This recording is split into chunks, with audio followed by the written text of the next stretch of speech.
Safetyism comes from a fantastic book that people who are concerned about all this should read, The Coddling of the American Mind by Greg Lukianoff and Jonathan Haidt. And they identified this idea. And again, you're absolutely right, Danielle.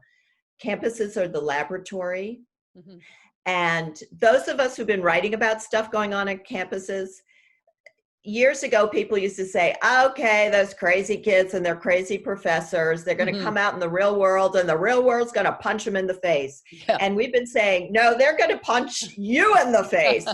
So this idea, which spread like wildfire on campuses starting around 2013, is that words are violence, and words and ideas and even people who one finds disturbing or upsetting create actual physical and psychological danger.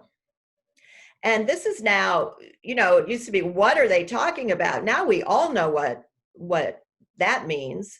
And it is a very effective and dangerous way of shutting down all debate, especially about difficult and complicated issues, because how do you discuss something or disagree or challenge ideas if the other party says, I am actually in physical danger right now? That's the end of the discussion. Yeah, I guess that old idea of use your words is now that words are as dangerous as your fists, apparently. Look, this started as I was documenting on campus sexual assault and the growth of Title IX, which is the law that covers sexual assault on campus bureaucracies.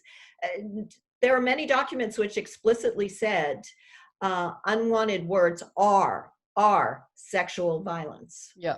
So this idea has been percolating on campuses for years and is now broken out, as we saw in the firing of James Bennett at the New York Times, who was their editorial page editor. He was fired over running an op-ed by Senator Tom Cotton saying, in the case of riots, federal troops should be called in. And New York Times staffers didn't just object that they found this op-ed morally repugnant, or that it was Cotton's particular essay did not meet the standards of the Times. They said his op-ed endangered them physically. They were the Black staffers said, this op-ed puts us in physical danger. Yeah. And that was the turning point in the publisher. The publisher had initially supported the column, not because he agreed with it, but because op-ed pages should run things that many people consider obnoxious, and Tom Cotton is a powerful person. Right, especially when it's a senator. Are now seeing that's news. A senator who's being talked about, that's right, as a potential presidential candidate.